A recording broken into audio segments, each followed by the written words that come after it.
All that work and what did it get me? I spent 30 minutes doing my hair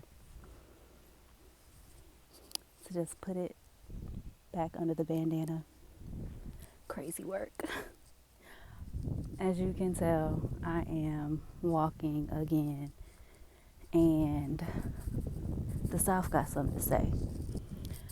So, I want to say, as a seasoned 20 something, maybe not in the entire game of life, but when it comes to those 20s, I have not only lived most of mine already, I've done a lot of the things, okay? I've gone to college, I moved away from home, I've dated everybody from doctors to drug dealers to athletes to all types of men, entrepreneurs.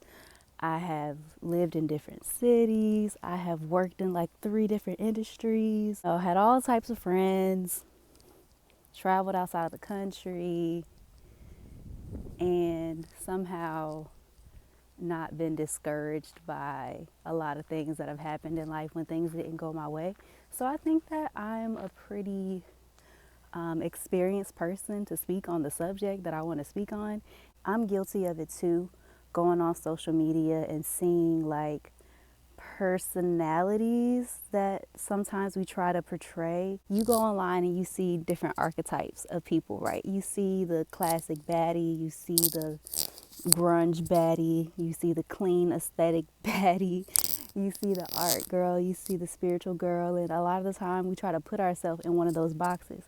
And I think I'm well versed on this topic too, because I don't think I can be put in any box, from bougie to ratchet to artsy to classy. And I think that's the whole point of all of this, is to not to try to fit into any box, to be who the fuck you are.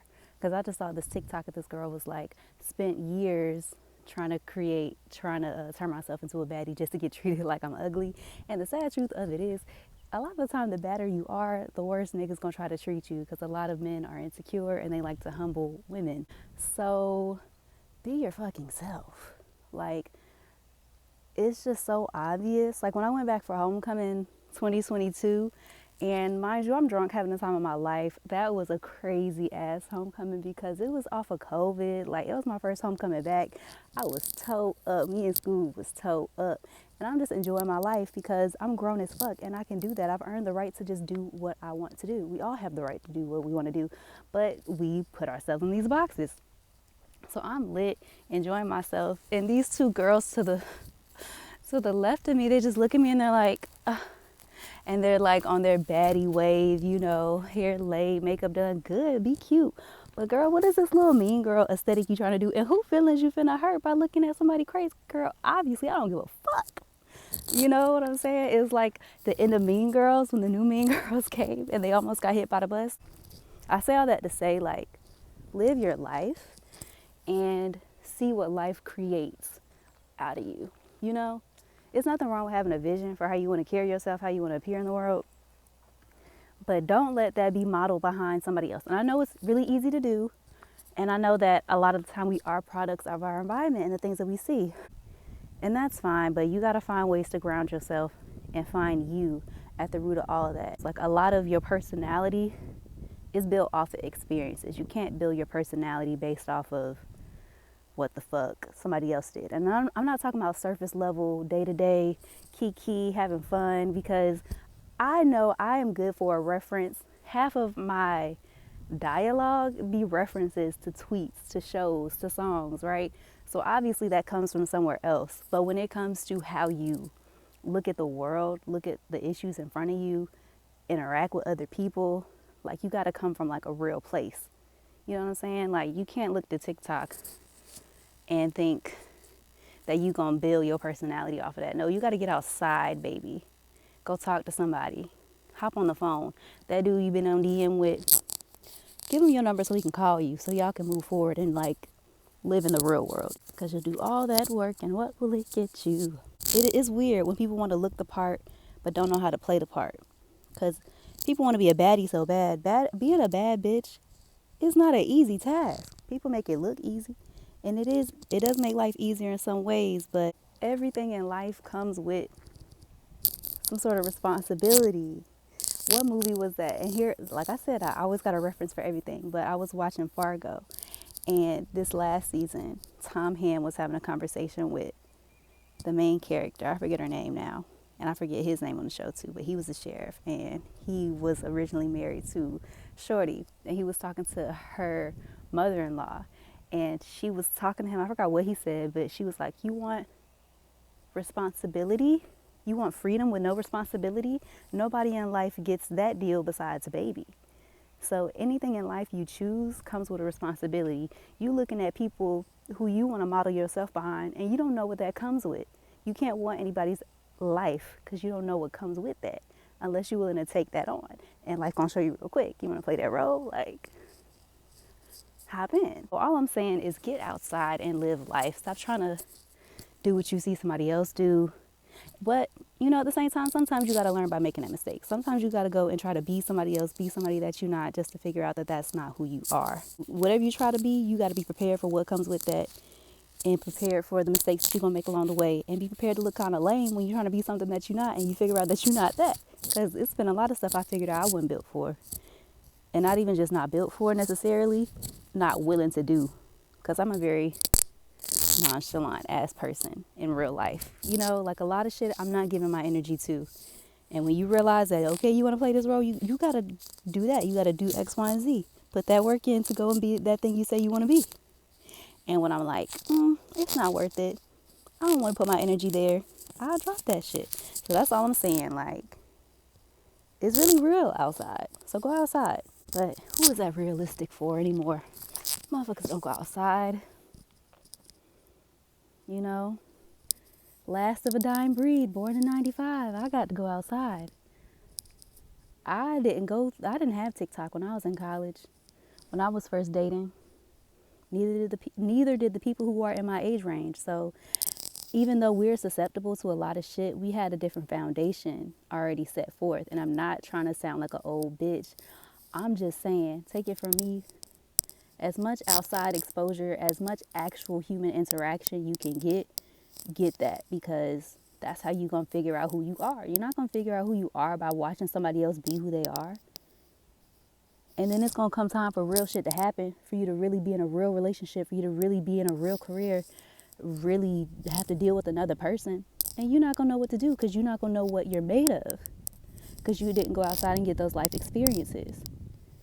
So that's all I'm saying. As much as you can get human experiences, do that, as well as you can try to treat other people, do that too, because that treating other people fucked up thing is lame as fuck.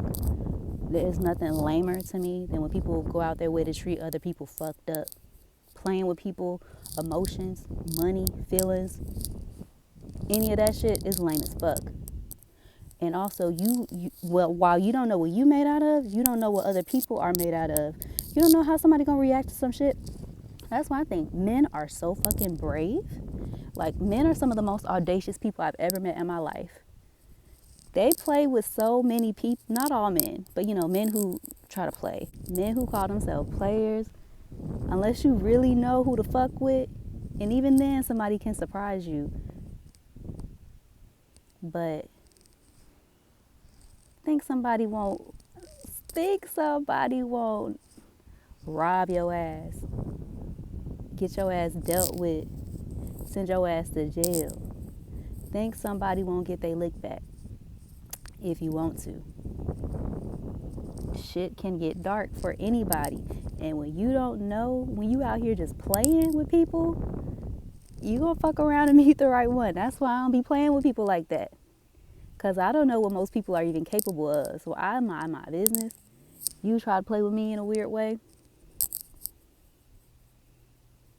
9 times out of 10, I'm going to let somebody else deal with it. 9 times out of 10, I'm going to let somebody else deal with it. But y'all, all I'm saying is go outside and find out what shit really is about. There's a lot of things you think you know. Things I thought I knew at 28, still learning, still being like, oh, okay, so this go like that. And I can do this. It's just it depends on what kind of life you want too. Because I know that I enjoy a life where I'm constantly evolving, constantly learning. I'm never too good to learn a life lesson. I'm never too experienced, too smart to learn a lesson. So I think that's what makes life more fun, to be honest. When you're willing to grow and evolve and not think that you've got it all figured out. To be like, oh, okay, I could go this way. So I'm watching Love is Blind. Oh my gosh. Chelsea and Jimmy Still. This is episode 9 at the beginning. And she is telling him, like, you really need to work on your delivery. And like, he's literally just talking. Like, he is probably one of the least combative.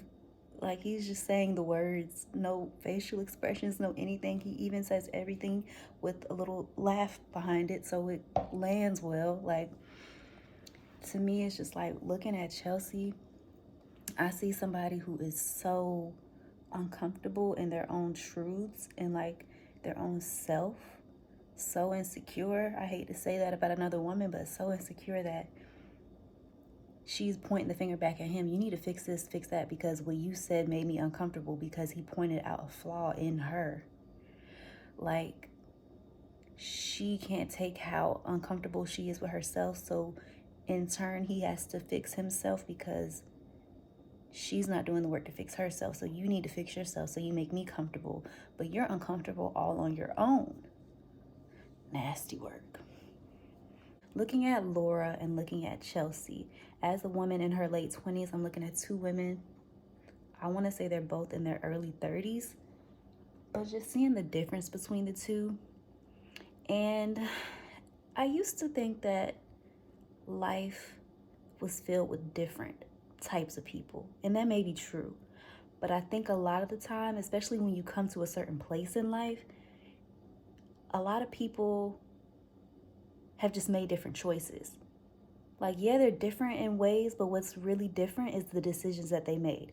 Because once you've made it to your 30s, you've passed childhood, early adulthood, and yes, you're informed by those experiences, but you're old enough to choose the life that you want. And I look at Chelsea and I see someone who is an insecure woman. And then I look at Laura and I see a woman who is so secure and so confident. I'm in this place now where I think can be a transitional period. I'm in my late 20s. A lot has happened in my life, to me, for me, around me. And I am in a place where I'm making a decision about the type of woman that I want to be. And it's interesting because maybe moments like this are what creates either a Chelsea or a Laura in relationships, you know. Everything else, I don't know. All we see is what we see on screen, you know. So I just think that's interesting.